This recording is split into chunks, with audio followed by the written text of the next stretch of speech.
Shrink the Nation is a podcast for thoughtful, informed adults, preferably with a pour in hand. The views and opinions expressed on the show are those of the hosts and guests only, and do not reflect the views of any employers, institutions, licensing boards, government agencies, bourbon distilleries, or family members, especially our family members. They've asked us to be very clear about that.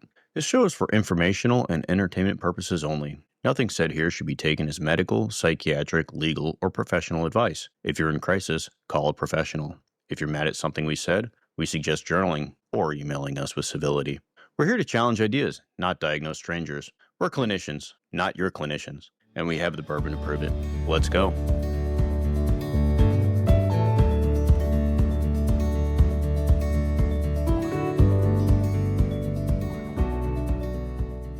Welcome back to Shrink the Nation. Tonight we're tackling a cultural shift that's been buzzing everywhere, from boardrooms to TikTok feeds: girl boss burnout. For the last decade, the girl boss mantra told women to hustle harder, climb higher, and break every glass ceiling in sight. But lately, we're seeing a countercurrent. Women leaning out, flirting it with the soft life, the stay-at-home girlfriend aesthetic, and even the trad wife revival. So what's going on here? Is this empowerment evolving or exhaustion taking over? Is it liberation from toxic hustle culture or a retreat back into old patterns wrapped in new hashtags? We've got Allison with us tonight, and let's be honest, Robbie and I are lucky she's here because this isn't just about economics and psychology. It's about lived experience, about what it actually feels like to carry invisible labor, perfectionism, and burnout while being told to, quote, have it all. We'll break down the psych side, burnout, perfectionism, and identity fatigue. We'll look at how culture and algorithms are pushing these narratives. And most importantly, we'll ask, what's real choice? What's just survival strategy? And what's the cost to women and to society when the hustle burns out? So pour a glass, settle in, and get ready for a conversation that's going to be as real as it gets. First, I'm David, got my 20 plus in the military. I've got my tin cup bourbon, the mash bill. Robbie, I know you're wondering. It's approximately 2/3 corn, 1/3 rye, plus a splash of malted barley, but apparently that translates to about 4% malted barley. So how that's a splash, I don't know. That's what it's being called. I've been reminded by my spouse that multiple times throughout her life, she's been approached by others asking how the hell does she stay with somebody with such a terribly dry sense of humor? So just a warning to everybody, if you haven't figured it out by now, I have that. So, Yeah. Robbie, you're up. You should probably have a glass of water ready so you can tolerate the dryness of David. It's like saltine crackers. It's rough. Yeah. Hey, it's Rob, 25-ish years of psychiatry and 30 years in the military. I'm doing horse soldiers this evening because it's expensive bourbons I've bought in a long, long time. So I'm meeting it out very judiciously. And it is a wheated bourbon. So 70 corn, 20 wheat, and 10 barley. And it's lovely. Sounds awesome. I'm Allison, have 20 something, maybe plus or minus years of psychiatry experience. And I am drinking Estro Rage Max, which I think we talked about on the Testo Rage Max episode, where it's just anger at the patriarchy and some liquid IV. Do we have to drink now? Is that Yeah, that's the thing. count? Every Did you- time. Whenever you say patriarchy or bring up, Feminist is that the rule? idea. A feminist? Okay. Well, drink. Let's not go that far.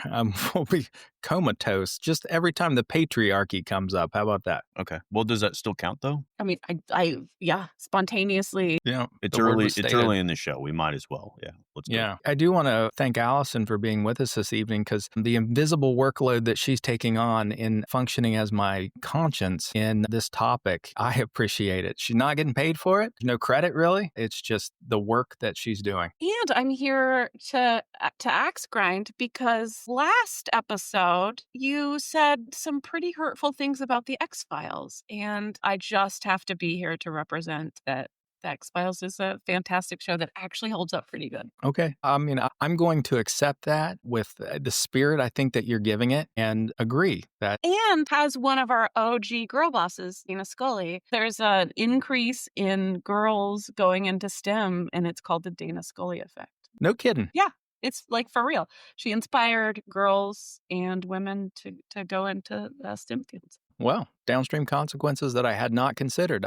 Color me surprised and ashamed of myself. Yeah, definitely. We're going to call that the Robbie effect. Yeah. Being both surprised and ashamed of oneself for actions taken, words spoken, or things not considered. That is the psychodynamic story in my life that has just been replicated. Repetition compulsion, folks, it's real. It's a hell of a drug. To get this started, I like to play historian, even though I'm not one. I want to lay the groundwork historically, and it's just the way I build mental models for myself. I have to understand where something comes from in order to get there. And I realize gender issues certainly go beyond the time frame I'm going to talk about. It's not like it started in 1941 or 2. But when I trace the course of particularly women in the workforce, World War II was a turning point, and there was a rationale behind it. All the guys got sent overseas to fight a war, left lots of industrial jobs. We were functioning as the arsenal of democracy. So they asked women to step up. Rosie the Riveter, they wanted women to come into that workforce. And then when the men came home, surprise, surprise, a lot of women, having had a taste of some independence and the ability to make their own money, didn't want to give that up. And if we trace it back, that's often referenced as first generation. Then we fast forward into the late 70s, early 80s. There was the beginning of socioeconomic rumbling. And we saw a transition in terms of the jobs. So I'm going to harken back to the movie Mr. Mom. I'm sure everybody knows it really well. 1982.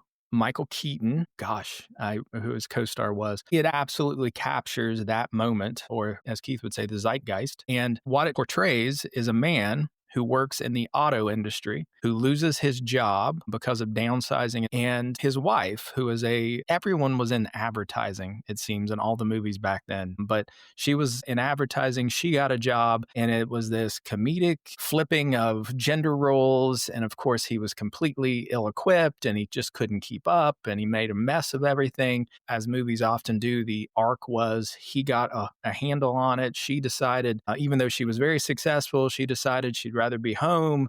He magically gets his job back. So it's not exactly a study in equality, but it is kind of a funny take on this. That's often considered the second generation. And this is sort of the baby boomer generation that's coming into professional life. And it really does depict the burden of the home, the childcare burden. And then when we look at the third generation, it was women continuing on this trend into the workforce and particularly professional type positions. But what we've lost, or what never happened, was a shift on the home front. So there was a quote, and I can't find who said this quote, but battle for equality was not lost in the boardroom. It was lost at the table. Does that resonate with you, Allison? You not saying spoiler alert before ruining the ending to Mr. Mom for everybody out there who clearly was going to rent it tonight. It's also Mr. Doubtfire erasure is what it is. The fact that you couldn't remember Terry Garr is just awful. Terry Garr. Thank you. Yeah. I was kicking myself. I mean, you should be.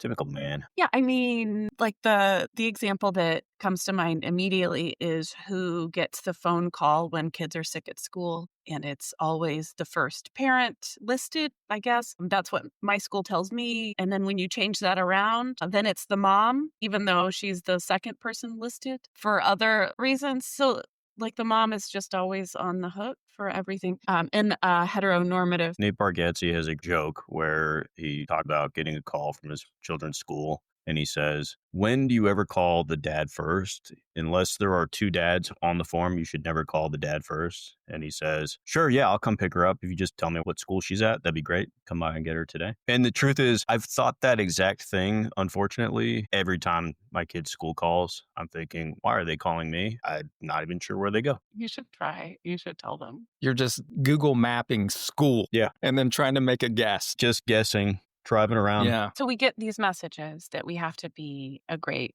parent. And those are usually internalized because most people want to do a good job at the thing that they love, and B, that they're supposed to be good at. Are you talking about And your then kids? just Loving your children? Yeah, like you should love them. Can you describe to us what that's like?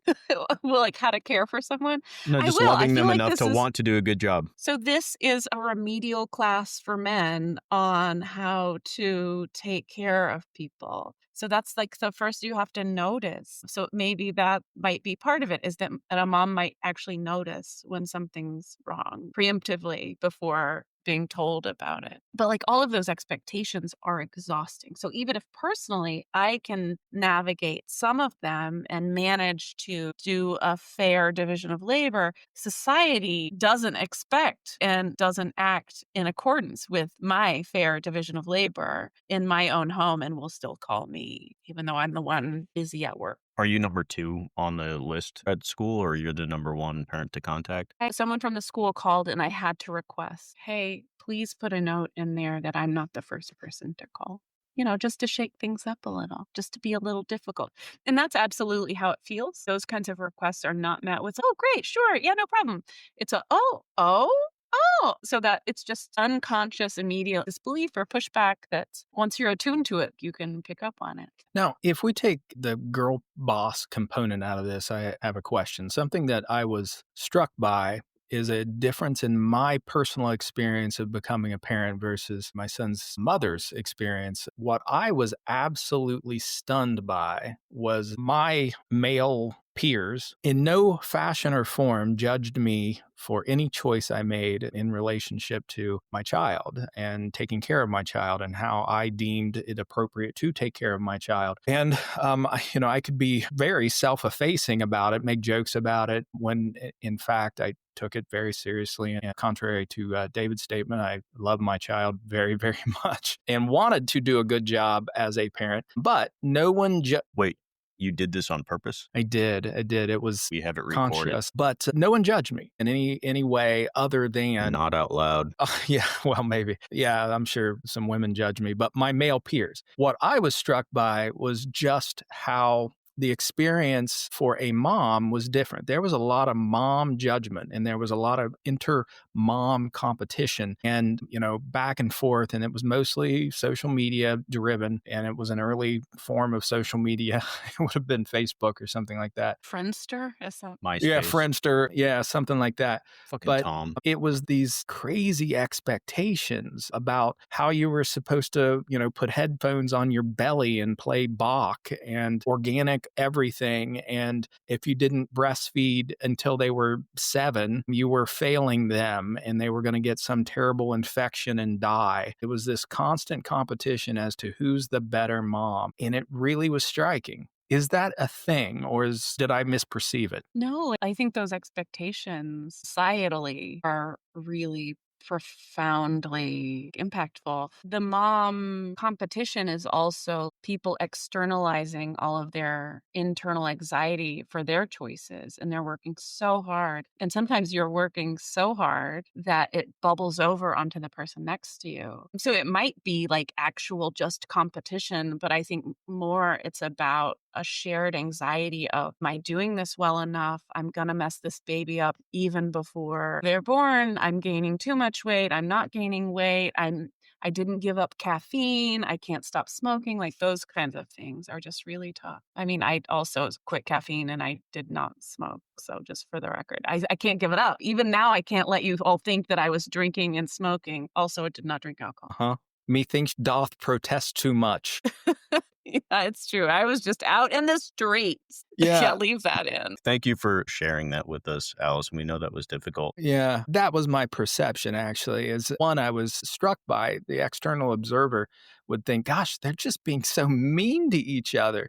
And it wasn't like direct. It was these kind of sideways, like, oh, well, this is what I do. And it was always one better. It was always one thing You're not better. using cloth diapers? Exactly. Yeah, it was that kind of thing. I don't know that it's just women. American culture puts so much of that onto mom. An example, my kiddo is reading a book for class right now. It's a really tragic story about some kids and their really horrible mother that comes back. And it's shocking. The more surprising part is it's just detailing a parent who has issues with addiction and substance, who essentially drops off their kids with grandma and takes off for several years and then comes back. And the realization that it's mom doing it is the odd thing, the surprise. It's not, well, dad wasn't around. Big deal because dad wasn't there. But mom doing it is the gut-wrenching, difficult part of the story, of which we don't lay any of that on dad. Dads are absentee or have issues. We're like, dad's not around.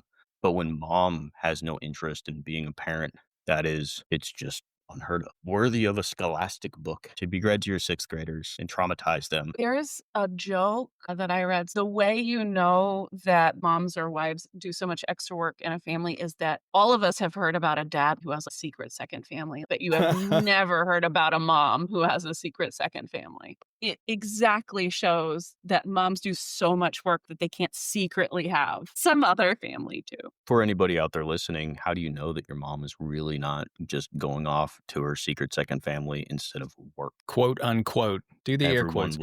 Everyone's going to wonder now, is she really going to work, or is it just her secret second family that she spends all day with? You just struck on this, Allison. Externally, I was struck by how mean it felt women were being to one another. As I experienced it, though, it was clearly anxiety driven. There was a certain performance based, I'm doing a good job, because they want to do a good job desperately, but they were transferring that on one another.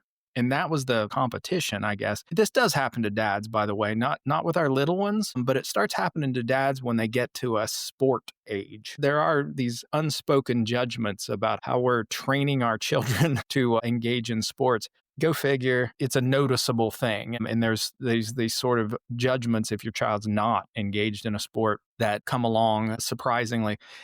But it is very differently, or very different. Like when a guy says, I pay my child support, they're actually given credit for that, when in fact you can't take credit for shit you're supposed to do. You don't get bonus points to do the right thing. I have a hard time putting those two things into the same exact category. I think living vicariously through your kids and their sport is not necessarily the same thing as feeling an internal pressure to be a good parent and be a mother and do all those things that moms do, especially early on. Well, psychodynamically, I think that the drive's the same, that to those people who are living vicariously through their child, the judgment is there. I think what it strikes at is how many people are living vicariously through their child. How children have to bear the projections of their parents and be the one who enacts their unlived life. And it's that common. I think psychodynamically, it's actually the same place, but you're right. Functionally, or the scope of it is different. I just don't see the two things. Pushing your kids through a sport so that you can experience that because you failed to is not necessarily the same as the pressure that a woman might have early on. I would assume. I don't know that they're the same. And I guess maybe Allison could weigh in a little bit better than me on the pressure, internal pressures, but I think they are. I wasn't equating them. I was talking more just about the transference and that projection that, the fundamental drive is different. The drive to be a good mom has been enculturated from the time a little girl tiny, I guess, when she's given a baby doll and whatever. But there is a corollary among men. It's just not as relevant and it's not as overwhelming. I mean, I saw it as overwhelming when my child was small, the mommy competition. Now, Allison, is the problem that women are more perfectionistic? I don't know how the three of us could answer that. I do think that girls are very often held to a higher standard than boys are. If we're in our routine American upbringing, boys do get in trouble more, but there are so much more allowances made, like boys will be boys. Those kinds of things that are just built in that says boys are allowed to be a little bit more rowdy, rambunctious, and not pay attention in class. Girls are held to a different standard with that. And it might be to boys' detriment that they aren't encouraged to learn emotional regulation, to be able to sit and quietly listen and participate in a way that's healthy and conducive to society. I read this really interesting study. It's probably, 10 years old. And I may have talked about it before, but so a study looked at punishments for male and female lawyers, and they reviewed all of a certain state's judgments against lawyers. And for the same infractions, female lawyers were punished more harshly than male lawyers were. Now, fewer female lawyers did stuff that was wrong, but the ones who did things wrong were punished more harshly for the exact same infractions than their male counterparts. So women are punished more harshly. You're speaking to the phenomenon that The Simpsons called out like 20 years ago, right? With the judge on there, the whole boys will be boys phenomenon of if a boy does it, it's seen as, well, boys will be boys. But if a woman does the exact same thing, it's so out of character that you're more surprised by it, which is exactly what I was saying earlier with that book. It was, well, if a dad's a shitty parent, whatever, dads are shitty parents all the time, no big deal. But when a mom's a shitty parent, she takes off on her kids. That's a big, hairy deal. I think society puts more onto women and has a much higher expectation. I do think perfectionism plays a role, but I don't think on an individualistic level of, women are running around saying, I have to be perfect. The expectation is you can work, but only if you keep doing all the rest of the things that you were doing or we expect you to do, i.e. taking care of your family, having kids, and that you do it all perfectly. We will allow you into this other space that you weren't previously in, but you got to be perfect at doing it. And I do think that's where perfectionism plays that role, but it's not internal. It's more externally placed perfectionism. And then when you mess up, it's punished harsher because you should have done better. You should have known better, lady. I guess what I was trying to build an arc toward is that the girl boss phenomena that yet again, a scenario very similar to what happens between moms in which women are setting standards. And, I'm not saying that they necessarily are judging one another harshly, but they're self-judging. And there does seem to be something unique there that is, and I'm not saying men certainly have desires and can feel like they're less than and all those sorts of things. I'm not saying that's totally unique.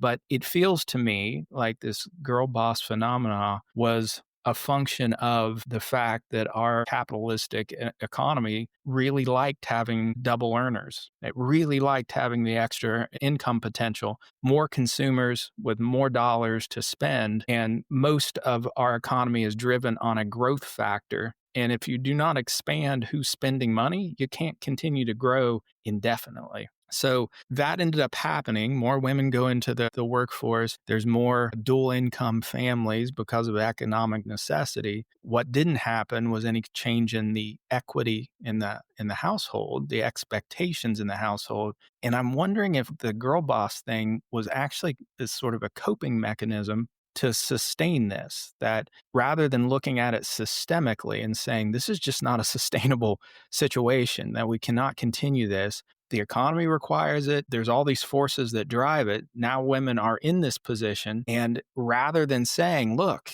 we need equity in the household, they really kind of turned inward. They began projecting this girl boss thing where if you just get a really pretty planner and you do it better, if you just hustle more, it would be okay. And then it became a thing. It became a thing that... So the girl boss isn't really for moms. The girl boss is usually single women who don't have to balance home, work, and the rest of life. So the girl boss is a single late 20s person. The slide into trad wife is realizing that you cannot keep being a girl boss when you have either your aging parents or your young dependents who need you to take care of them. So something's got to give. And I think a lot of women find that out in perimenopause when everything just gets unmasked and when it's just too much with being a sandwich generation person. Like something has got to give. And maybe that's the job. And then I stay at home and do a soft life. Are we giving too much credit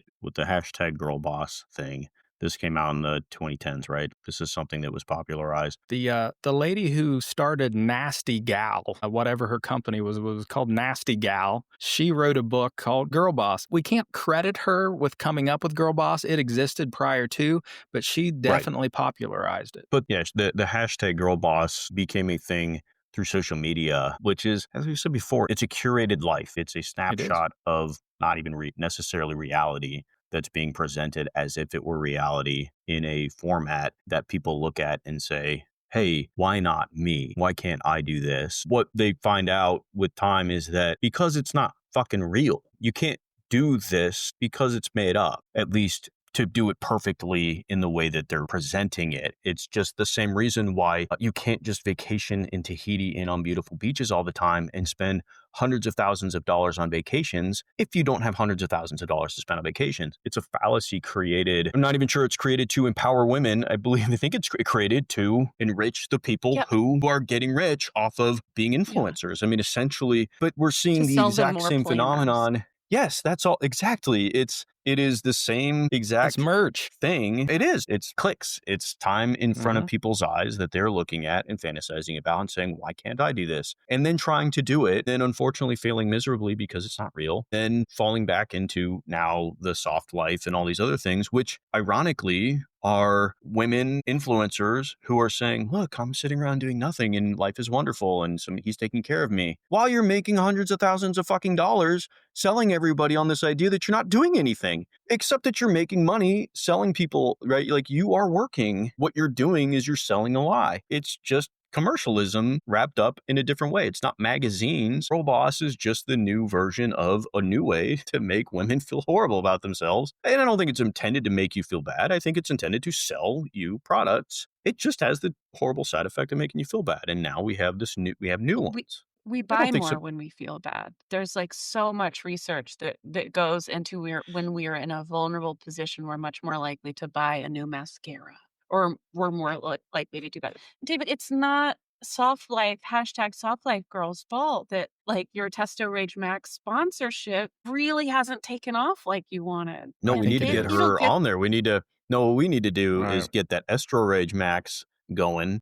Yeah, no doubt. What would be a good flavor for that? No, Bourbon no, Bull it Sweat would. isn't It's gonna fly for it's estrogen. And it's Tears of the Patriarchy is like, it's a famous drink. Oh, like Tears of the a Patriarchy. mug. I have a mug that says that. I think if lavender's in it, it will sell. I think as long as there's some lavender, No, I think it's just rage. It's just this. It's the same. It's just rage. just rage. I guess going backwards a bit to the girl boss thing, and I agree with you. It definitely started with women who were CEO types that did end up trying to sell, you can have it all. You can have the perfect marriage and the perfect kids and the perfect occupation.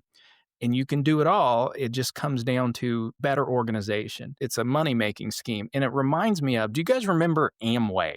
Does that even exist anymore? They have rebranded. Okay. They go by something else. Yeah, there's different pyramid schemes all the time. Okay, it's a pyramid scheme. Amway basically said, hey, you can be your own boss. You can sell these products. I think they initially started with like vitamins and then they went crazy on products. What really happens in Amway is that they make money off the people they're selling the dream to. It wasn't selling these products. They didn't make money selling their products. They made money selling the dream and having people come to these conferences and learn how to be a better seller and how to do this and that off the people that they were convincing that they were smarter and they were better. They could do more. And that was their target audience, folks that they brought in. And this feels very much like that, like a pyramid scheme. Folks who are sitting at the top of that pyramid selling something to the folks who are pulled in because they see this curated perfect life that in this case it's women, and obviously men do this in a different way, but they see this curated life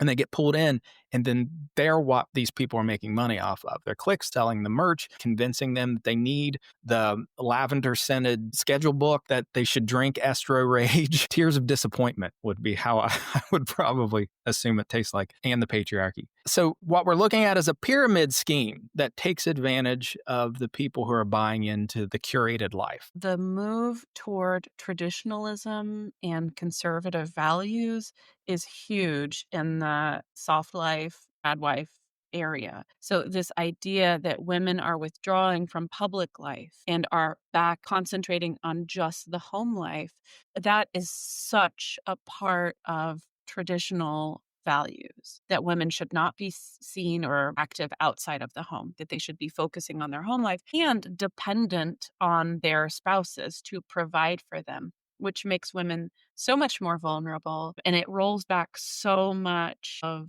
the hard work that many feminists have done for years, especially now where the Equal Opportunity Employment Commission was just in January this year given a directive to stop investigating claims alleging sexual orientation and gender-based discrimination. So it's just really tough. All of those protections are being rolled back. It's terrifying how child labor is now going to be the answer to how we need more workers, and having people pregnant earlier, having more children, which is also part of these traditional values. It's using people to produce more workers for our people factories, I guess. Well, get on that. We need more people. What, me? Yes. I've done my part. You've I've done done your my part. part. I've contributed to the population. The way this is playing out, I'm glad, because it plays into what our perspective on when we started Shrink the Nation is that there are psychodynamic factors that end up playing into real life politics. And I guess the argument I'm going to make right now, and I realize there is a long-term sociologic drive that indoctrinates boys and girls and establishes traditional roles, etc. But the argument I'm going to make right now is that we are in a position at a point in time in which our country is experiencing some significant cultural and economic challenges. And that during these times of uncertainty, some of the psychological factors we experience on the individual basis ends up translating into politics. I don't believe these quote unquote soft wives or trad wives probably really buy all the tradition. At their core, they feel this. I think it's a psychological defense mechanism to excuse it, to explain it, that there's something that they're uncomfortable with. And then, of course, social media grabs it and it becomes something else and something bigger. But I think this is a coping mechanism. I think this has more to do with a discomfort in feeling like they're failing. They have failed to be a girl boss. So I'm going to fall back to being a trad wife or a soft whatever. Soft girl, whatever. What are they? Soft what? Soft life. Soft life. Soft life. All right. Soft All right. boy's a whole different episode. Yeah. That is actually causing a shift politically. So one of the things, though, that you have to really understand or call attention to is that the way social media algorithms work and reward content is through extremes. When you have something like Girl Boss that gets really saturated and viewed heavily, what's going to get rewarded after that is when there is a shift to another extreme. The people who were very successful in selling the girl boss lifestyle were now the same ones who were selling the soft life on social media as well. And saying, well, now that I've burned out on this, now I'm doing this. It's the extreme shift being rewarded through the algorithm. In order to make money, you need to be unique, appealing to something different. The ability to make money off of it goes downhill. And so what do? You go to the other extreme and you come up with something new, which is soft life. It is unfortunately the same people who are now saying, look, do this now. But it's so different. The top tier's taking advantage of everyone else. Are you telling me that? That's impossible. The individual's psychodynamics plays upon their anxieties. It plays upon their feelings. I need to be like what is popular, this amazing looking life. I want that. I don't think the psychodynamics shifted it. I think people who were very savvy said, I'm not making what I used to be making selling this product. So I'm going to go and sell the opposite of that product because nobody's selling that. And I was really popular here, and I'm going to bring over my perspective that does play at an individual level.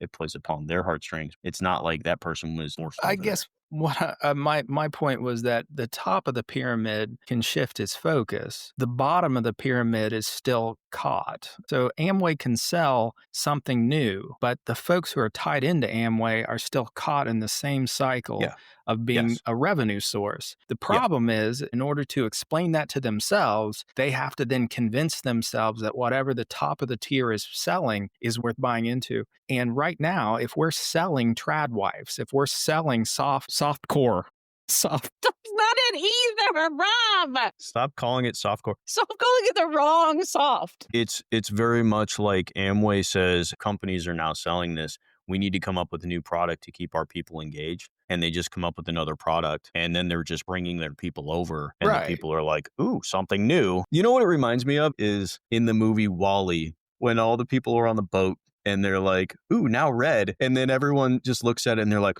red, that sounds, and they just like click the button and then everyone is just all of a sudden they go from like blue to red or whatever. That's exactly how it is. I don't know that the change is so complex that it was like, well, you know, this whole girl boss thing, it's really run its course. And no, I think we're not really making the money. We're not getting the views that we used to be getting. We need to come up with something new. And these are the people that are selling it and they're going to sell us something new. And there's this new one we're going to do. Both extremes are wrong. Tradwife, one, as Allison was calling out, is definitely a push from the conservative side because it is very deeply entrenched with Christian nationalism principles. But the soft life is just, we need a red product now because we're saturated on blue. Let's sell people on red today. And it worked. And what's the next one going to be? Maybe that's what we should be predicting is what's the next one going to be? How we can disengage from that cycle. Disengage, yes. How can we disengage? No, I think we should predict the next one. What's the next? Well, yeah, buy our stuff. Smash the like button. Subscribe and we'll share. With Right. our subscribers only feed. Hit that subscribe button. Allison's going to teach us the new best way to be a mom.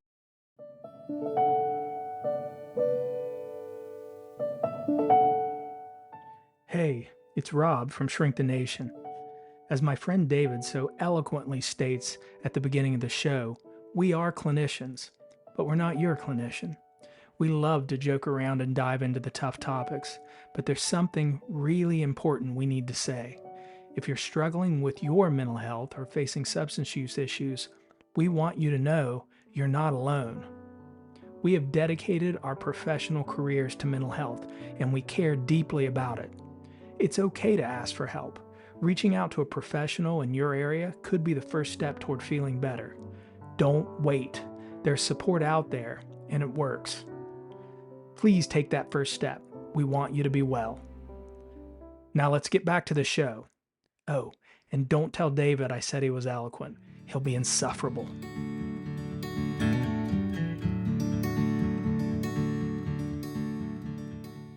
So I existed in medicine before the shift in more women doctors than men, which happened right around 2000, the year that more women were graduating from medical school than men. It was the first year ever. And that's the year I graduated from medical school. I have existed in the world that was pre-predominance women. It was the old school male docs, the way the system was, the way it worked. And then I have seen the shifts in the work environment since women are predominant in the field. And I have to say, I like the shift. I like the change. It has made the work environment so much nicer.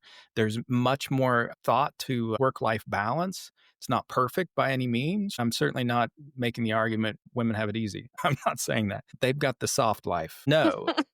Sounds like you're saying it. It has had a very positive effect that when I was young in the field, the expectation was you work in the clinic, you work in the inpatient unit, you do call at night, you cover weekends. One person did it all. And that was the expectation. As women have come in, it has shifted dramatically. Call is a thing of the past now. It doesn't really happen. You hire somebody to do that shift. You don't have 10 different jobs. There was a hustle culture among particularly male physicians, and we prioritize suffering. The men docs would compare their work schedules and judge you harshly if you were not working 3 or 4 jobs and doing all these things, and that's shifted, and I really appreciate that. I think that also just shows how much unpaid labor women were probably doing for those male physicians then. There's just so much that has to get done for even one person or a couple to run doctor's appointments, who is going to be there when the new dishwasher gets installed. All of our innovations that should have made housework easier, we still spend a lot of time doing those kinds of household chores. I have an off-topic thing. I know, it's so surprising. Well, this is on unpaid labor. A couple years ago, a guy, what's his name? Bruce Holsinger? Campbell. No, not Bruce Campbell. I do love all the Evil Dead movies. We can discuss them at a later date.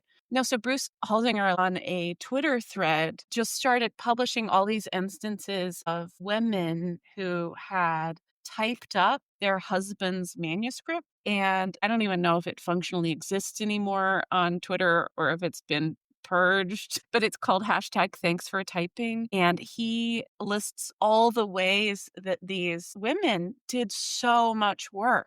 Collating, editing, actually typing up the manuscripts from their handwritten legal pads. And it's just shocking. They get like a thanks to my wife for, and that's it. They're not credited as a co-author, even when clearly they should have been credited as a co-author. Anyway, that one's a really interesting one if you would like to read it. So statistics, and as we know, they're lies, damn lies, and statistics. Often attributed to Mark Twain. I'm not entirely sure he actually said that, but that's my quote for the episode. Drink to your fake Allison, quote. what would you estimate is the differential in a dual income household in this unpaid labor. Male versus female, what do you think the statistics come out as? Like percentages? Mm-hmm. I Or would say hours, whatever, however you want to. 65, 35. I can't do Relatively close. Yeah, it's actually pretty close. That women, on average, are average 3 hours per day of additional unpaid labor. Men average 2. So I thought, wow, that's not as off as I expected. But then I did the math in terms of the week, that women basically are working an extra day of unpaid labor per week as compared to men. And it was much more striking to me when I thought of it in those terms. And there is actually a trend in the positive that men are doing more over time. Yeah, just to note, I installed my own dishwasher. Thank you. Because you're a manly man. You drank Testo Rage, bourbon, installed it, and then fixed it 7 times because you did such a piss poor job the first time around. Maybe. I have a great story about the last time I installed a dishwasher, but I'm not going to tell it because it ended up in a relatively crisis level flood. Did a hell of a job. No. I've never done that. I did a good job. It worked for about 2 weeks, and then the flood came. Never done that. We have another number. The July jobs data came out to talk about intersectionality, meaning like this is your opportunity to drink, where people of color and women, and if you're a woman of color, things then impact you in a compounding kind of way. That the most recent jobs data is that 350,000 Black women left the workforce. And this made headline news, at least in my algorithm. Fortune magazine called it a strategic failure. And there are so many downstream effects. Black women are the fastest growing group of entrepreneurs in the US. So we're just losing all of this innovation by having this many Black women leave the workforce. And I think the same number, it's like 30 something white men joined back in the workforce. So it's shocking numbers to me. 30 something thousand? I think, yeah. Here, let me Google it. If it was just 30, I think that probably wouldn't be a shocking number. 30 men. 350,000 women left. Yeah, but 30 guys started, so we're good. That 30 guys took over the 350,000. Yeah. Installing dishwashers wrong all day. Every day. As long as they're drinking the Testo Rage Max, I don't care what they do. Just buy the Testo Rage. Okay, don't quote me on the 30,000 number. I cannot find it now.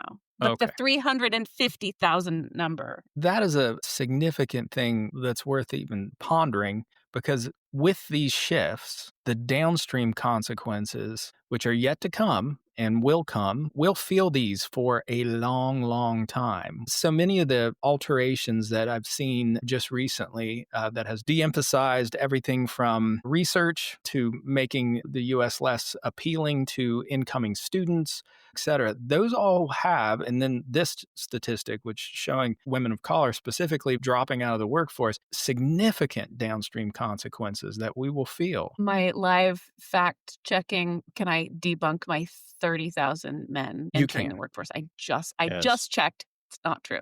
You debunked yourself. I debunked myself. The double work that Allison is doing in very woman fashion, not only the unpaid labor that we're seeing as we talk. A very womanly thing she just did was that she debunked herself. She called herself out on being wrong, which, what was that? I don't even understand what you just did. I didn't want to You pass made up- along misinformation. Made up a statistic and then corrected yourself. I don't understand. How not man of you. That's true. I should have just doubled down. What are we thinking? Instead of tradwife, what do you think about hashtag crockpot couture? Do we think maybe that's next? We're trying to get out ahead of the curve. Yeah, I think we should Don't come up with the think next one. Crock pot is it. Hashtag snackwife supreme. No, you guys. Okay. If you get a sponsor, it has to be the Zoji Rushi rice cooker.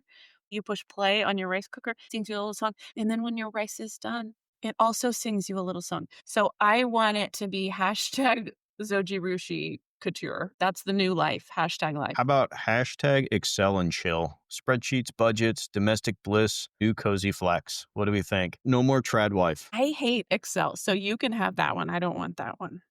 I know how much you love Excel. Yeah, David loves it. I'm holding out for a Japanese toilet sponsor. That's what I'm holding They'll out sing for. you a little song. How about do less Duchess? Proudly outsourcing everything from laundry to lawn care. What do we think? Do you think that can make up for tradwife? I think so. To be more tradwife, it'll be even more extreme. No, the other direction. It'll be Handmaiden's Tale is Yeah. You went from girl boss to soft life to trad wife. Now we got to go back. So we need to go back in another direction. So I'm thinking, how about domestic CEO? Still hustling, but the empire is just your kitchen calendar. No, Allison didn't like These that are one. all bad. No, these are very. course they're Because bad. why is They're it not- well- domestic? Why is it domestic? Because you're hustling in the kitchen. That's probably more trad wife, isn't it? Yeah, that's We could do a crossover with fitness. The kitchen hustle could be a weight loss strategy and a new TikTok push. we have to sell our Estro Rage Max. So yeah, so that would be an energy supplement, so you're not so exhausted. Oh, that's a Yes. good one. That's a good one. Okay.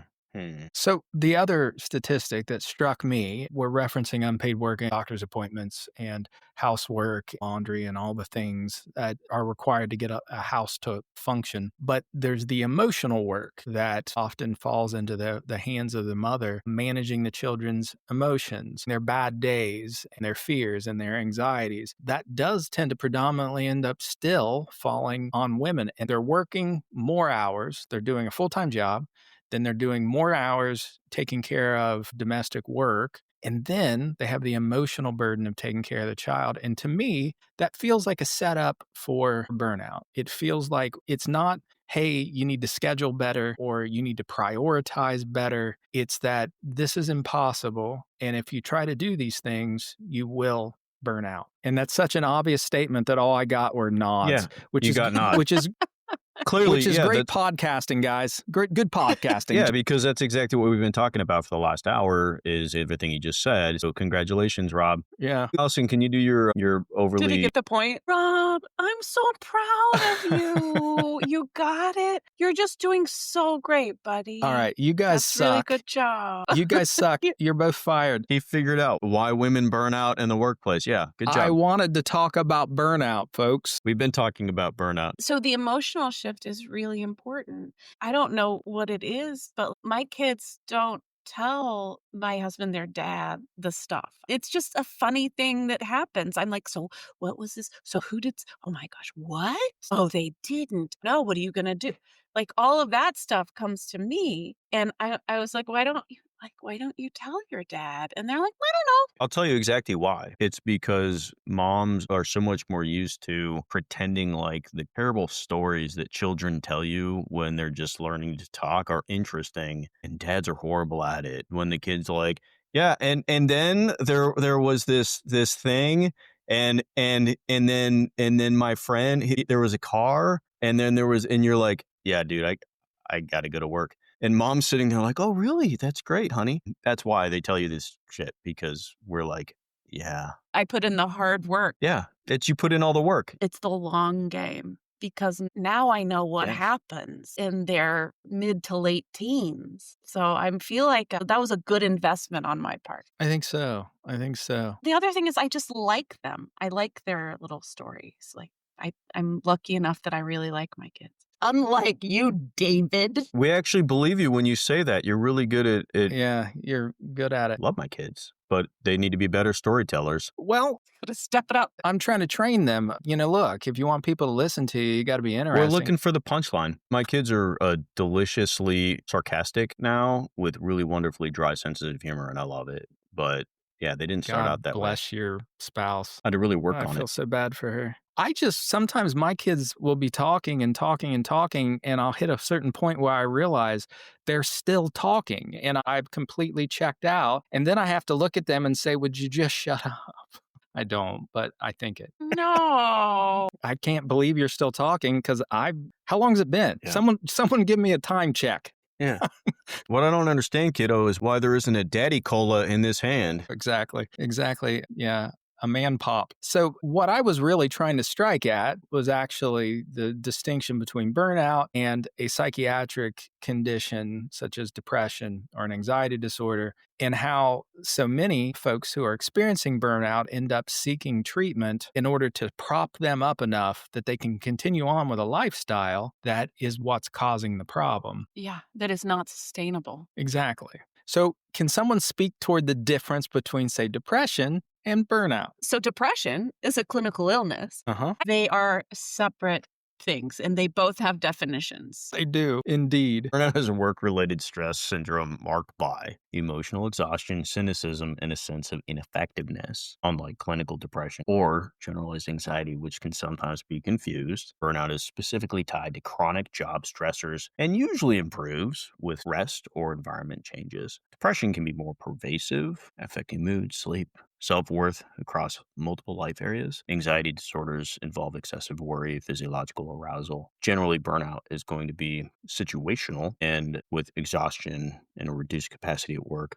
whereas depression can kind of arise with or without work stress and often includes deep sadness or hopelessness. Yes, thank you. I would say a lot of what I see is that people try so long and are burned out for so long that their burnout then feeds right into a diagnostic clinical depression or anxiety. Absolutely. So burnout is often associated with cynicism, loss of empathy. And given the roles that moms are asked to play, they're asked to be the empathic one. When they're finding it difficult to be empathic, and with burnout, feeling like you're inadequate, well, it feeds into that. So it's, I can't do this anymore. I'm feeling inadequate. I'm a failure, which feeds in on the cynicism and the lack of empathy. And it can become a cycle. And certainly it can lead to depression. But I think for the average individual, it's important to draw a distinction because a lot of folks are going to end up talking to their primary care doc and saying, I'm depressed. And the primary care doc's going to give them whatever, insert SSRI. And that's not the solution. The solution is really identifying that what you're being tasked with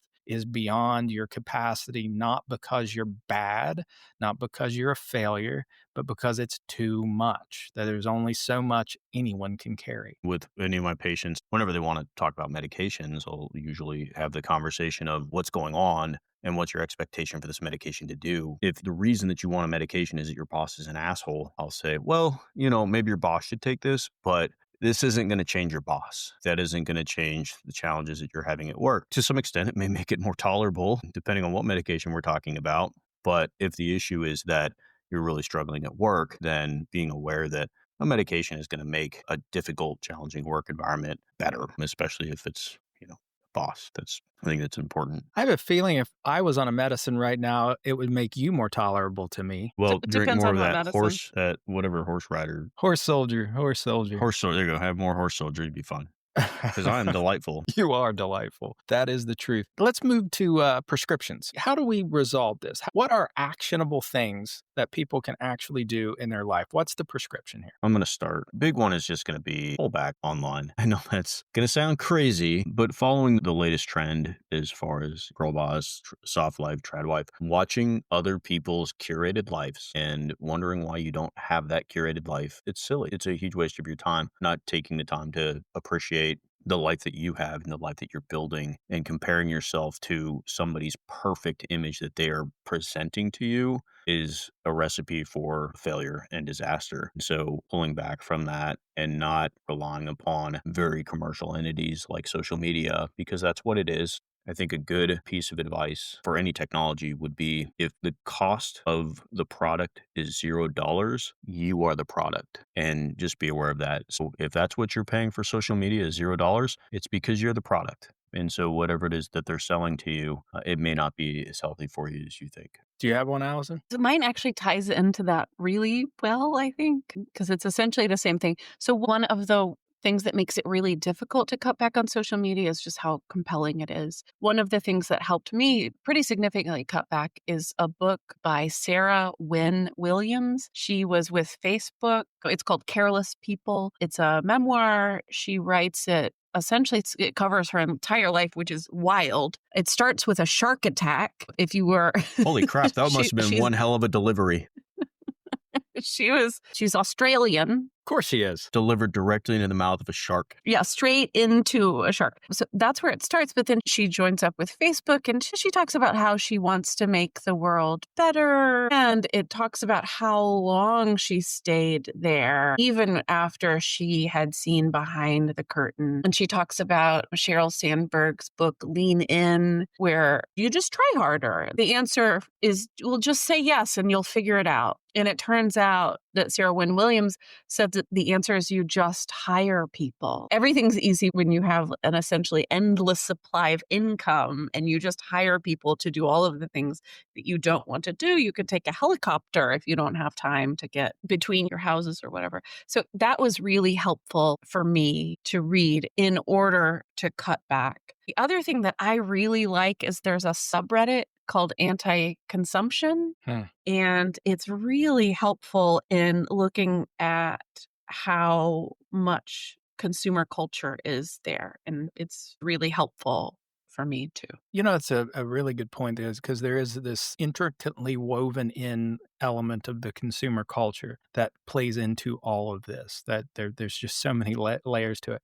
So here's my suggestion. Equality is the idea that everyone should have equal opportunities and equal rights. That's equality. What we need to accomplish is equity, fairness, and that's mostly inside the home. And what I'm going to encourage folks to do is stop using a yardstick that comes from Instagram or from Facebook, because it's a false measure. It's a curated life. Any of the trad wives, they have to also tape a evening in their life when they're arguing, when they're being treated poorly, when they have no ability to walk out of the home because they have no financial means now. They have to show the bigger picture, and that's not going to happen. So don't use that yardstick. The yardstick should be established inside your home with your significant other and your children. And it really needs to probably, in general, reel back on expectations and set your key performance measures. Need to be things like, my kids are healthy and doing okay. We can pay other bills. We get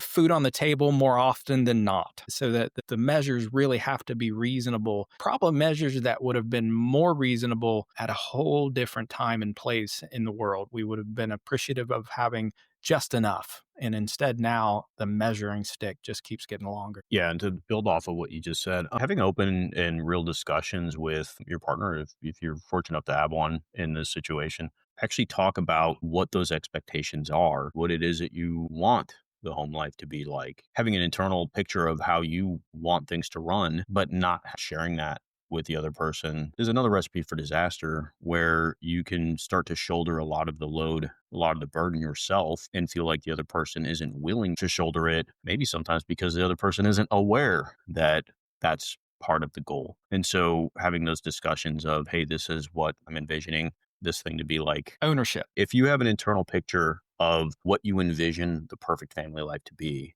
but you're not sharing that vision. And this is for both men and women. I guess that's the point, is to have those communication, because as a woman, not sharing it is one thing, but as a man, not to ask is another thing. And so the other side of the coin is to say, have you asked those questions? Because I noticed that you were doing all of this work. Maybe my vision of what our family should look like isn't the same as yours. Let's get on the same page. And so openly having those communications. There's a website, a card game, a book that's used in couples therapy called Fair Play. And it's actually a deck of cards. Every aspect of home life has been put on a card, and you can go through them. In a heteronormative couple, the man will say, well, why didn't you ask for my help? I would have been glad to help. But it is that ownership. So going through this card deck, or just like figuring out who's doing what, and all of the hidden invisible work that's getting done, that's like, oh, shoot, I thought the water bill paid itself, or those kinds of things. But if you fall into the trap of trying to assign point values in a system to like, oh, I did this much and I did this much and those are equal, well, that's not really helpful either, to say I did X percentage and therefore you only did whatever percentage, rather than share a vision on what we want this to look like and how we're going to get there. And that's taking the ownership without saying like, well, I take out the trash, so therefore that counts for 3 points. And you are the person who does the PTO meetings, so that counts for 6 points. But each of you has to know what. It's important to know what they are, on, yeah. But when it's a zero-sum game, that's not great either. I think where you could say, this is what we are hoping to accomplish together because we're a team. We're not fighting each other. One isn't trying to win and the other one's losing because they got so many points. No, we're trying to have a shared environment. When ledgers start to be kept, there we go. Usually bad things ensue. Right. Ledger keeping is never good in relationships. But everybody does it. That's the problem. Is like, especially when you're doing it, you're like, well, God damn it, I'm the one on the laundry day. So like, yeah. I don't get credit for that. Right. But that goes along with not having a shared vision and ownership of, I like to fold laundry, what living together in a family looks like. So I think it's helpful to show people who can't see what work is being done. So that's what I'm talking about, because a lot of this is hidden, invisible work. Mhm. And if you're talking to somebody who doesn't understand that work is being done, having a visual aid to help explain how much work is being done is very useful. Indeed. I'm also going to Yes. recommend a Sunday meeting for the work week. Take 20 minutes. Look at the calendar together. What are the kids' needs this week? Who needs picked up when? Who has a doctor's appointment? Whatever, so that there can be shared ownership over it. And, not that one parent should be the predominant or the primary parent. So have that meeting. Well, and having some flexibility in that, and to say, hey, one person probably shouldn't or can't be responsible for everything in the home. It is a shared living space. We're trying to build a life together, not just trying to coexist. And so actually having that, I think, can be very helpful. But you could use our Shrink the Nation calendar that you can purchase on our website, our Shrink the Nation Absolutely. couples calendar. And after today, we'll also have a ledger. I will be producing a ledger. That's right. I'm going to develop my own point system. Shrink the Nation Allison ledger for home chores. Look, Equity. those PTO Point meetings are grueling, you all. Fine, 6.5 We'll put it on a points. sliding scale. Right. We'll give it a point It should be system. 6.5 points. There's got to be science. There's got to be an Excel spreadsheet we can develop on this. We're going to use NFL rules, okay? So you get 6 points for the PTO meeting. You get 3 points for taking out the trash. You get 1 point if the trash doesn't get out on the corner on time. Ooh, a demerit. I love a demerit system. You Low get 2 demerits. points if the in-laws show up. Once you've gotten 24 points, you get birthday sex. Like ice cream. Yeah. Tacos. That'd be great. A big gender difference just was revealed. We know what David's reward was, and we know what Allison's is. So Tacos and ice cream. Yeah, that sounds great, tacos. Allison. I actually don't like ice cream that much, but tacos, oh yeah. All right. On the idea Well- of tacos, which I'm going to now go make myself. Thank you for everyone who stuck around. Thank you so much, Allison, for showing up again. We always love having you on, calling us out on our garbage. I'm sure we'll produce more for you to complain about later. Smash that subscribe button, like, share, write to us, sign up for our newsletter. We're starting to get people who are actually reading it, I think, or at least they're getting it. I don't think they're reading it, but they're getting it. And The stats say they're opening it. that's it. Until next time, thanks so much, and cue it up, and we're out.